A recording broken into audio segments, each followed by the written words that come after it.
Гусул алуу деген эмне? Гусул алуу дегени кыргызчасы жуунуу деген бар. Болгону шарият тараптан бир канча коюлган шарттар бар. Ошол шарттарды эске алуу менен жуунуп тазалануу бул гусул болуп эсепке алынат. Шарият койгон шарттар үчөө. Ал эмне? Биринчиси оозго суу алуу, экинчиси мурунга суу алуу. Үчүнчүсү бул бүткүл денеге сууну толук бойдон жеткирүү. Бүткүл денеге дегени бул суу жеткирүүсү мүмкүн болгон жерлер. Мисалы алганда көздүн ичине жеткирүү мүмкүн, ал жака жеткирбейсиз. Кулактын ичине киргизүү шарт эмес, мисалы жана башка ушундай суу жеткирүүсү кыйын болгон жерлерге жеткирүү шарт эмес. Ушул 3 шартты аткаруу менен сиздин уусуңуз дурус болот.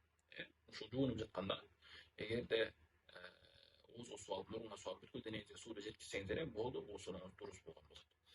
Андан башка гусул алууда, ошол жуунууда шарият тараптан бир канча коюлган мустахаб, сүннөт болгон амалдар бар. Мисалга ала турган болсок, жуунаардан алдын сиз денеңизге эгер бир нажасат тийген болсо, ошол нажасаттарды жууп таштоо эң жакшы.